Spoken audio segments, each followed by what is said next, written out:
वासुदेव खराड़े जी, पुणे से। श्री रंश प्रभु। राधे राधे महाराज जी। महाराज जी, आपके चरणों में कोटि कोटि प्रणाम। गुरुदेव, मन कोई इच्छा या आसक्ति करता है तो उसे पुनर्जन्म लेना पड़ता है, पर आत्मा तो इच्छा से विहीन है। आत्मा किसी चीज से आसक्त नहीं होती। अगर आत्मा ने किसी चीज की इच्छा या आसक्ति नहीं की तो आत्मा का पुनर्जन्म क्यों महाराज जी? आत्मा को ही तो भ्रम हो गया। भ्रम तो आत्मा को ही है। आप हैं आत्मा, आप ही तो हैं आत्मा, लेकिन आपने अपने को शरीर मान रखा है कि नहीं?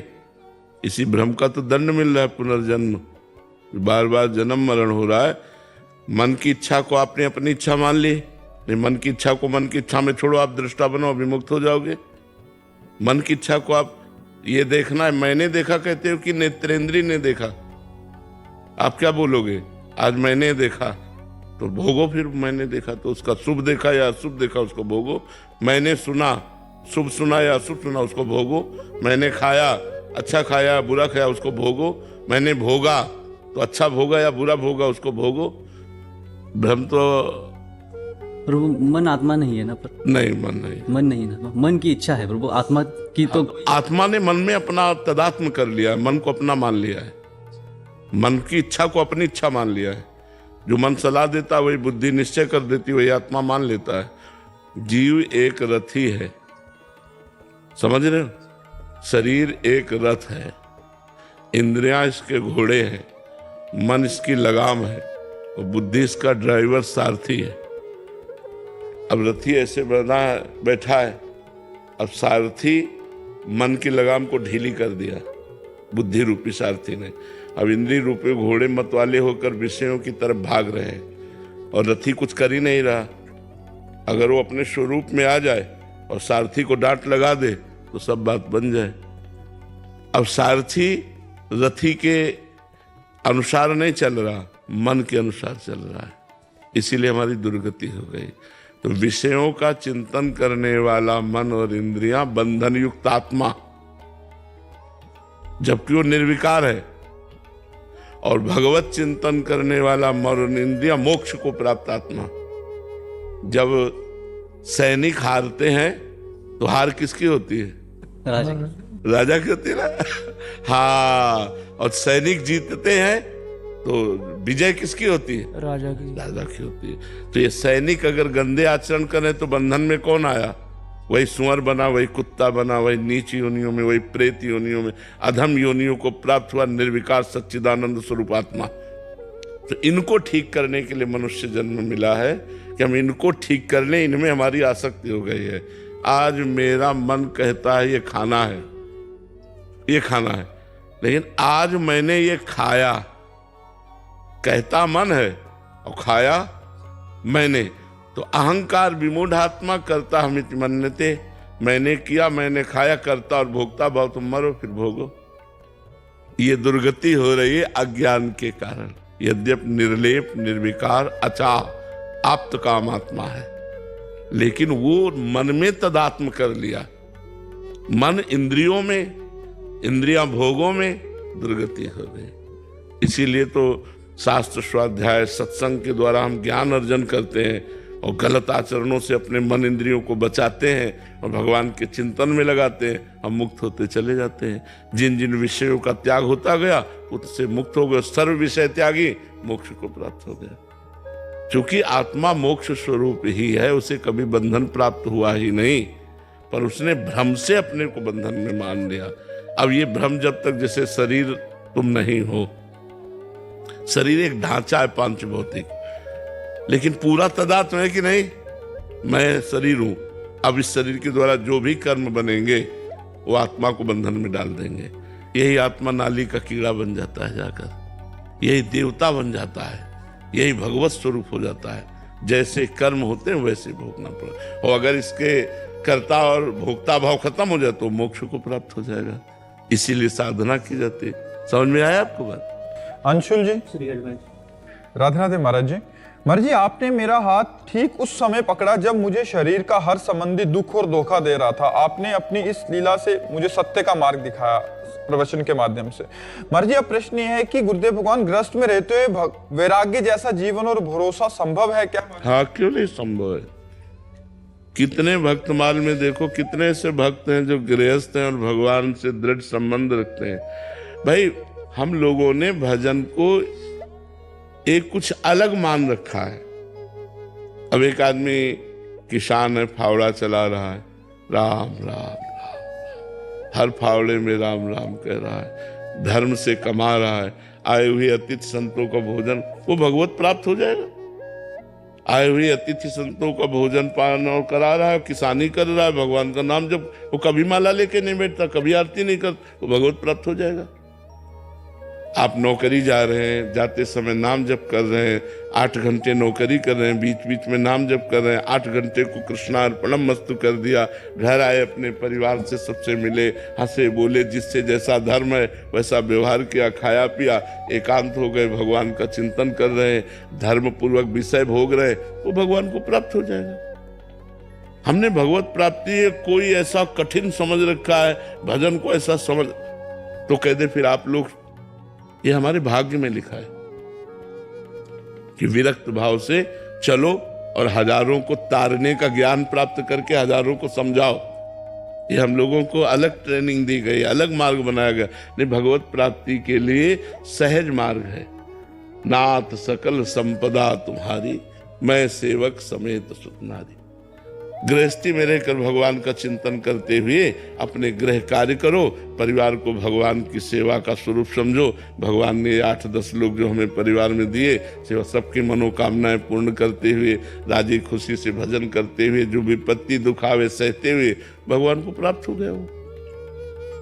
तो भगवान को प्राप्त करना कठिन नहीं है, गंदे विषयों को छोड़ना कठिन है, गंदी आदतों को छोड़ना कठिन है, जो निषेध है उनको छोड़ना कठिन है। अगर वो छोड़ दो तो गृहस्थी में आप संत हो, गृहस्थी में संत हो। संत का मतलब केवल वेश से नहीं होता, उद्देश्य से होता है, लक्षणों से होता है। अगर आप में लक्षण श्रेष्ठ हैं तो आप संत हो। तो ये भगवत मार्ग में चलो तो भगवान कृपा करेंगे। कोई ऐसा नहीं है कि कपड़ा बदलने से ही काम बनता हो, ऐसा नहीं है। हाँ, आपकी अब भोगों में रुचि नहीं रही तो संसार में रहना अच्छा नहीं लगता, तो चलो वैराग्य मार्ग लेकर के एकांत में भगवान का निरंतर चिंतन करो और जगत मंगल के लिए अपना भजन दान करो। करना पड़ेगा जगत मंगल, बिना यहाँ जगत मंगल किए नहीं जा सकते यहाँ से।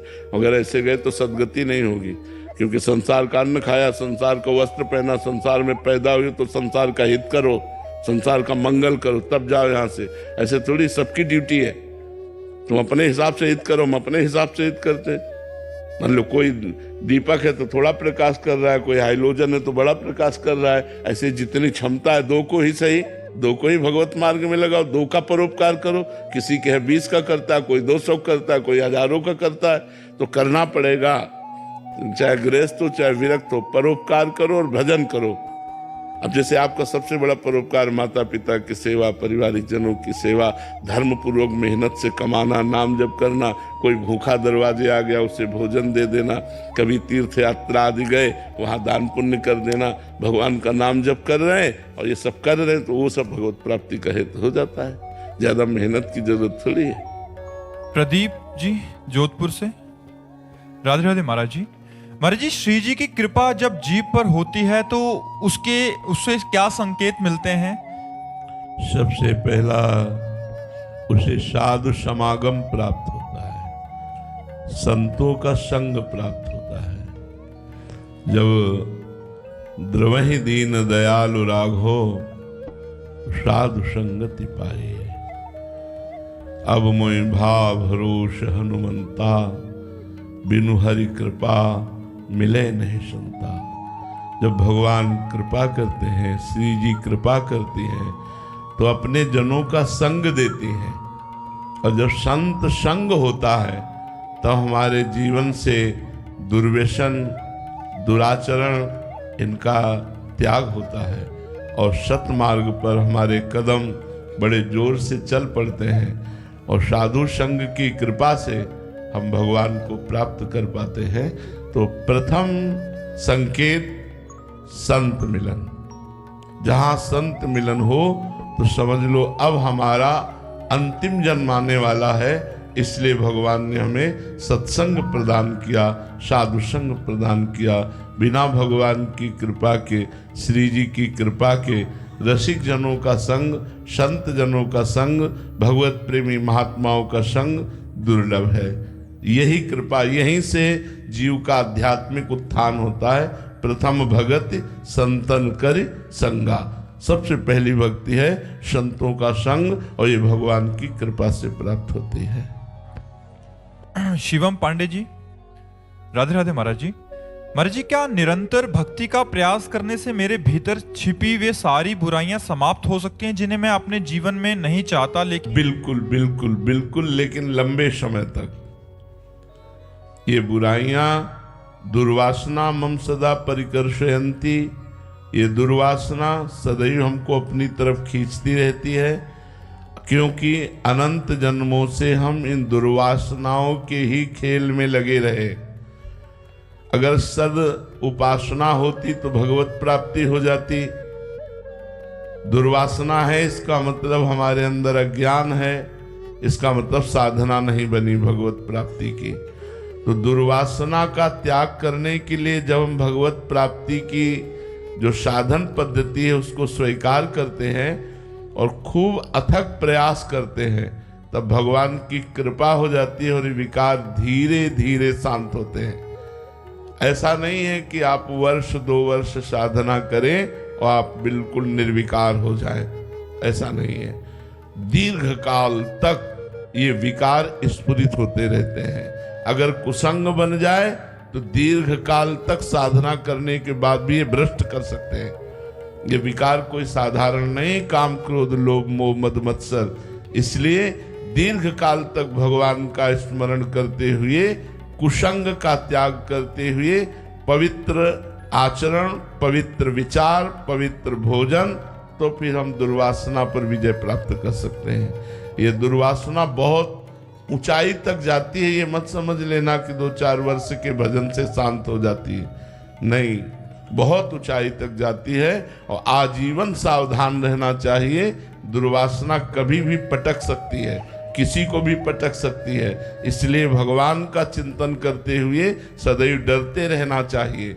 यही डरे ही डरपि हरिवंश हित, जिनो भ्रमय गुण सलिल पर, जिह नामन मंगल लोक तिहु, सुहरिपद भज न विलंब कर। जिनका नाम तीनों लोकों का मंगल करने वाला है, ऐसे भगवान के चरणों का आश्रय लो और डरते रहो कि कहीं ये त्रिगुणात्मिका माया हमें भोगों में न फंसा दे, हमें कहीं भ्रष्ट न कर दे। लंबे समय तक यदि अभ्यास किया जाए, सत विचार, सद आचरण, सत्संग, तो ये असत विचार, असत आचरण, असत संग का त्याग हो जाएगा, तो दुर्वासना नष्ट हो जाएगी।